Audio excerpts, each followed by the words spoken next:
Hey everyone, welcome back to the channel yet again, and thank you for Adnan joining us to give us an update on the BTC markets. After a week of turbulence, market crashes, more or less everything, fear, FUD and FOMO, all in one. How are you doing? Hey, Drickus, thanks again for having me back on the channel. Much appreciated. I'm doing fantastic, thanks, and I'm actually enjoying these dips in the market because once again, it just gives us Bitcoin at a discounted price. Well, that's the way I see it. And I always say we're going to look back when BTC hits $200,000-300,000 and appreciate the chance that BTC gave us to purchase it under 40K again. No, that's for sure. Interesting times. 100%. And to tell the truth, you actually predicted this drop and gave us a range as well.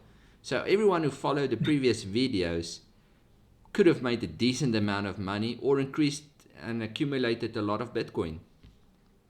Of course, yes, 100%. Look, at the end of the day, I'm a technical analysis trader. I look at the charts and it gives me a scenario of what potentially can or cannot happen.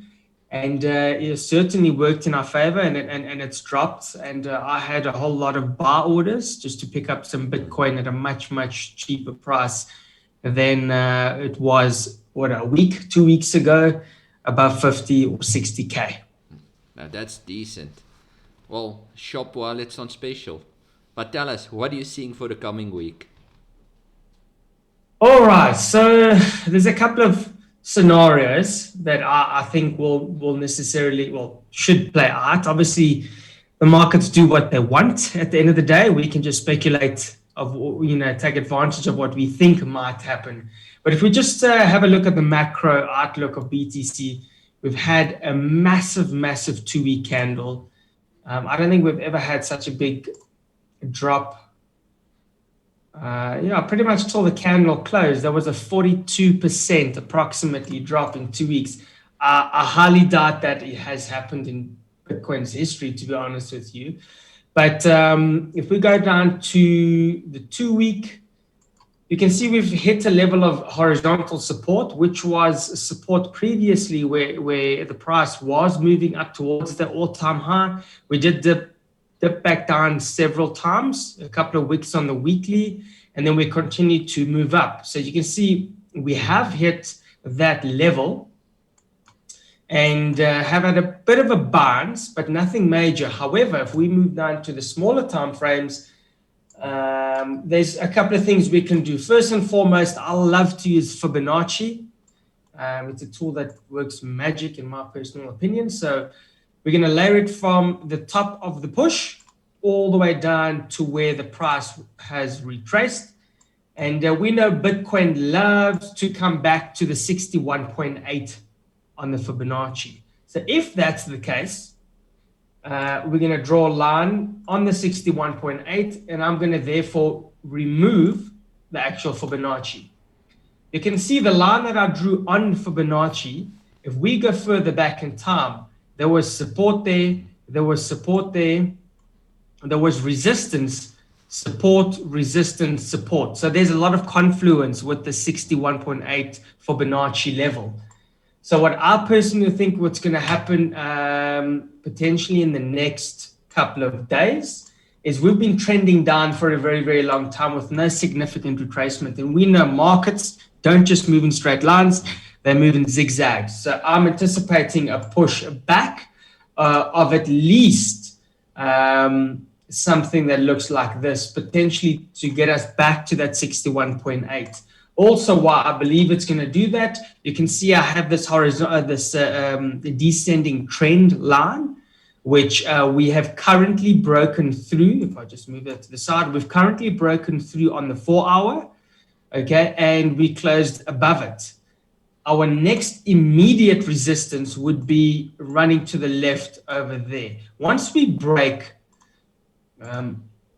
that horizontal resistance, find some sort of support and start pushing up, I'm very confident that we are going to start working our way back to the 61.8, which is approximately the 48,000 mark. But just be careful, everybody, because this is where most people burn their fingers. A lot of people who don't know technical analysis will start looking at the Bitcoin price and be like, oh, wow, it's 40,000, it's 44, it's 45, it's 48. We're going back to give an all-time high, which is very possible. How personal opinion, we're more than likely going to build some sort of a bear flag, okay, which is, I call that poor buyer recovery after such a vicious drop. And we'll more than likely, okay, because a bear flag is a continuation pattern, meaning the direction the market came into the pattern is more than likely the direction it's going to fall out of. So I still believe we might have a drop back to the 38 or potentially back to the 30K. What also won't surprise me if we fall back all the way to that existing trend line. If I go back to the weekly, if I go back to the weekly, this trend line over here, I started it from the beginning of the sickness dump. I don't know if we're allowed to say that word, the C word, and on the second touch, and I've just extended it into the future. So if we just go back to a smaller time frame, you can see that we potentially can fall back to that trend line, which will take us to the $25,000 mark. So just stick with me here. So we got the bear flag potentially forming. We know bear flags are continuation patterns. If we were to take the measured move from the start of the bear flag to the bottom and move it like that, okay, we have some sort of confluence that it might fall back to the trend line, which is at the 25K. So there's two things telling us 25K at this point. If I were to go back to the weekly, and take Fibonacci from the start of this push over here, around about the $10,000 mark, and if I were to lay Fibonacci from the push to right at the top at the 64, okay, at that 64K mark, and we have a look, you can see the 61.8 lines up at approximately, sorry, I've laid this the wrong way. Let me just double check it here. Okay, there we go. My apologies. It started from the bottom of the sickness dump all the way to the all-time high, which is at $64,000. And we know Bitcoin loves the 61.8 on Fibonacci. Don't ask me why, but it just does. Okay, so if we look at confluence, we've got a bear flag potentially forming. We got the trend line, which might converge with the Bitcoin price at approximately the $25,000 mark. Number three, if we lay a Fibonacci, we got the 61.8 also coming in and around that area of the $25,000 to $27,000 mark.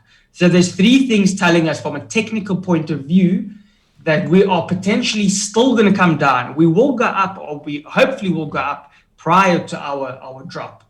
Okay. Next thing I want to point out, and I'm sorry if I sound like a massive bear, but I've got to be realistic to what the charts are showing me. Well, you just giving us another a normal analyst. Exactly. This is exactly how I'm going to play this market.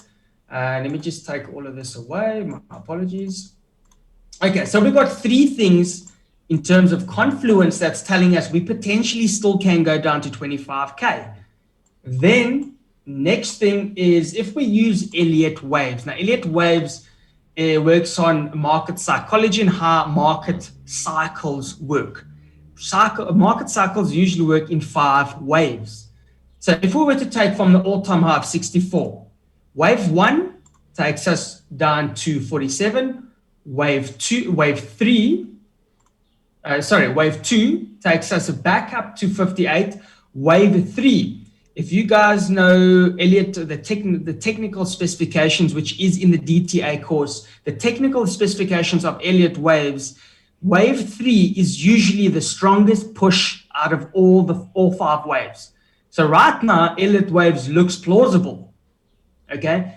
If we were to have a retracement to approximately the 48, but the only thing that Elliott waves does not follow is if we were to have Fibonacci from the top to the bottom, it would only get to $38,000. However, if that does happen, we have the completion of wave 5, which takes us down to approximately that trend line.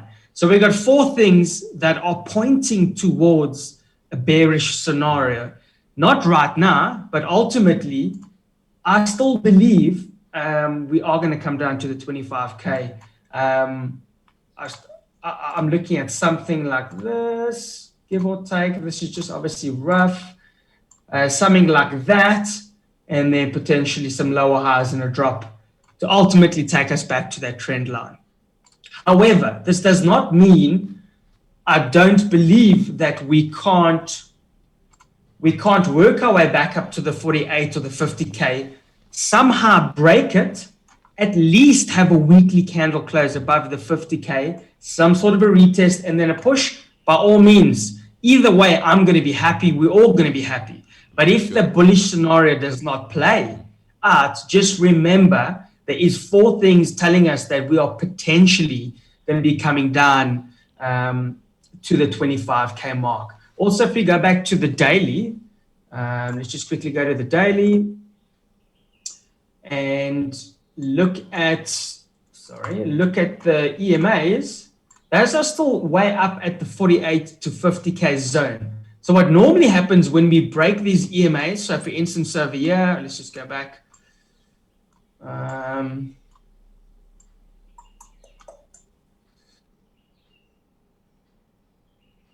EMAs and push quite far away from it, we tend to come back to it like a magnet. It kind of attracts the price back to the EMA ribbons, which is also at the 48, 50K zone. So what potentially can happen, these will slowly start working their way down as the price starts working its way up. And at some point, they're going to meet. If we get rejected off those EMA ribbons, I strongly believe we're coming back to retest 30. But more than likely, we're coming back to retest this trend line, which is approximately between the $25,000 and the $27,000 mark. So that's what I have for the next, to say 2 weeks. We potentially can see that play out. If we break to the upside, that's fantastic. We'll go put in another all-time high. But until then, we need to be cautious and not let our emotions get the best of us. No, for sure. So basically what I'm seeing here, that 38,700 is a crucial mark. If it breaks through, retest it, and might bounce up towards the 48. If it bounces off the 38, it can go down to the 31 and potential drop to 25. So there's a few scenarios. 100%. And more or less, if you have funds available, maybe stack a few orders at the 25 mark or just above it, and create an opportunity to accumulate even more Bitcoin. Of course, 100%. And I mean, we've got to be pragmatic in the sense of we should not panic. Let me give you this analogy or this example. When something goes on sale in a shop or at a hardware store or whatever the case, everybody tends to flock and purchase whatever this item or product might be. But it's so weird when Bitcoin has a massive drop and it's technically on sale, everyone runs away. It just doesn't make any sense to me personally. But if we can just get out that mindset and look at it, when we look back, once Bitcoin hits the $100,000, $200,000, $300,000 mark in the next 6 months, year, 4 years, whatever the case is, we're going to be laughing at ourselves for being so nervous to purchase the most scarcest asset in the world. Exactly. No, it's you get 3 types of traders basically. It's your investor, your trader, and your speculator. And that's where it comes 100%. down. So 100%. the investor is in for the long run. He doesn't even look if it's selling. The trader is creating opportunities. And the other one sells when he doesn't have to sell. Exactly. So, exactly. I appreciate your time. It's going to be an interesting week. Are we going to recover or are we going to drop further? So I'll see you next week. And I'm pretty sure we're going to have another interesting conversation then. Of course, I can't wait. It's going to be super interesting. I'm hoping for the bullish scenario. Of course, we all are too, but we got to remember it's healthy for Bitcoin to reset, shake out the weak hands, give institutions another opportunity to purchase, which creates a very solid foundation of support zone, which we need, I and agree. we can move up from here. That's perfect. But I see this as a healthy thing in the market. For sure, I totally agree. So, ladies and gentlemen, Right? thanks for watching, and all DTA's information will be in the description. Go look at their website, follow them. Their analyst and their training courses are brilliant. Have a great one, and thank you yet again, Adnan. My pleasure.